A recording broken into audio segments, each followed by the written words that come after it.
اور اکثر لوگ ان کو تجسس ہوتا ہے کہ جنات کے قد کتنے ہوتے ہیں، جنات کے قد کتنے ہوتے ہیں، چونکہ اس میں تو کوئی شک نہیں کہ جنات کا وجود قرآن و سنت سے ثابت ہے۔ باقاعدہ قل اوحی الی انہ استمع نفر من الجن، ایک گروہ جو ہے وہ رسول اللہ صلی اللہ علیہ وسلم کی تلاوت انہوں نے سنی، فقالوا انا سمعنا قرآنا عجبا، کہ ہم نے قرآن سنا، یہ کوئی عجیب کلام ہے، یہدی الی الرشد آمنا بھی، یہ تو ہدایت کی طرف بندے کو لے کر جاتا ہے، اور آمنا بھی ہم قرآن پہ ایمان لاتے ہیں کہ یہ اللہ کی آخری کتاب ہے، اور اس کے بعد وَلَن نُشْرِكَ بِهِ أَحَدًا، ہم کوئی شرک نہیں کریں گے، ایک اللہ کو مانیں گے۔ تو یہ تو ان کا وجود جو ہے وہ قرآن سے ثابت ہے۔ تو ان کا جو قد ہے، قد جنات کے قد جو ہے وہ بڑے لمبے لمبے ہوتے ہیں، بعض جنات کے قد جو ہے وہ 120 گز، بعض جنات کے گز جو ہیں عمر قد جو ہے وہ 150 گز، 200 گز، 250 گز تک بھی جا سکتی ہیں، بلکہ اس سے بھی لمبی لمبی ہوتی ہے۔ اور اللہ رب العزت نے ان کو طاقت دی، یہ اڑ بھی سکتے ہیں، یہ پانی میں اندر بھی جا سکتے ہیں، اندھیروں میں بھی جا سکتے ہیں، سانس لینے کا ان کو کوئی مسئلہ نہیں ہے، یہ پانی کے اندر بھی رہ لیتے ہیں، پانی کے باہر بھی رہ لیتے ہیں، اندھیرے میں بھی رہ لیتے ہیں، ان کو نظر آتا ہے سب کچھ، اور یہ اندھیروں میں پانی کے اندر پانی کے اوپر یہ خوش ہوتے ہیں، نہ انہیں ڈوبنے کا کوئی خطرہ ہوتا ہے اور نہ یہ ڈوبتے ہیں۔ تو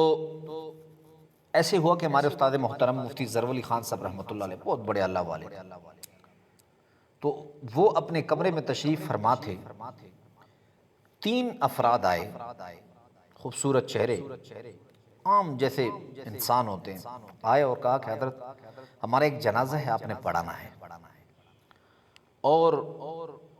ہمارا جنازہ شاید لیٹ آ جائے، تو حضرت کا یہ معمول تھا اگر کسی کو یہ کام کا کہہ دیتے کہ بس میں نے کرنا ہے تو پھر وہ حضرت وہ کام کرتے، تو حضرت فرماتے کہ میں نے کہہ دی 10 بجے کے قریب کہ بس ٹھیک ہے گلشن اقبال کراچی میں کہ میں بس آپ کا جنازہ پڑھاؤں گا۔ اس ٹائم گلشن اقبال میں اتنی آبادی نہیں تھی جتنی آبادیاں آج کل ہیں۔ تو حضرت فرماتے 3 بجے، رات کی سردیوں کی رات تھی، 3 بجے کے قریب مجھے دروازہ کھٹکھٹایا انہوں نے کہ حضرت جنازہ آ گیا، آپ وضو کر لیں۔ تو کہتے ہیں میں نے کمرے کے اندر جو ہے وہ گرم پانی کا بندوبست کیا ہوا تھا، میں نے کہا بس میں وضو کر کے نکلتا ہوں۔ کہتے ہیں میں نے وضو کیا، نکلا تو میں نے لاش کو دیکھی، 120 گز لمبی لاش، اللہ اکبر۔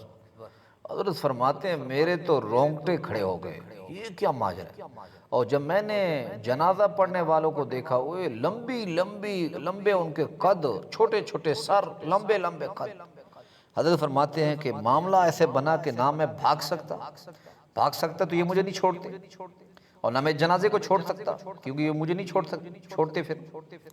بہرحال میں نے کہا کہ بھائی نیت باندھو۔ کہتے ہیں جب انہوں نے نیت باندھی، میں نے دیکھا کہ ان کی نیت باندھنے کا سٹائل ایسے ہے جیسے ایک شخص اپنا سر جو ہے دوسرے کے کندھے پر رکھ رہا ہے، جھکے ہوئے انداز۔ کہتے ہیں میں نے جنازہ پڑھایا اور فوراً اپنے کمرے کی طرف دوڑ لگا دی، کیونکہ خوف کا عالم تھا، ایسے عجیب مخلوق کہ انسان حیران رہ جائے۔ تو کہتے ہیں جب میں نے جنازہ میں کمرے میں گیا تو وہ کھڑکی سے دیکھ رہا تھا، یہ لاش کو، اتنی لمبی لاش کو یہ اٹھائیں گے کیسے؟ حضرت فرماتے ہیں میں نے دیکھا کہ وہ لاش کو ایسے اٹھا رہے ہیں کہ ہتھیلی سے بس دھکا دے رہے ہیں، ہوا میں وہ لاش خود جاری ہے۔ تو میرا یہ جواب ہے، میرا مطلب یہ ہے ان لوگوں کے لیے جو بار بار یہ سوال پوچھتے ہیں کہ ان کے قد کتنے ہوتے ہیں، تو ان کے قد کافی لمبے ہوتے ہیں، 120، 150، 250، 300، 500 گز تک ان کے قد جو ہے وہ جاتے ہیں۔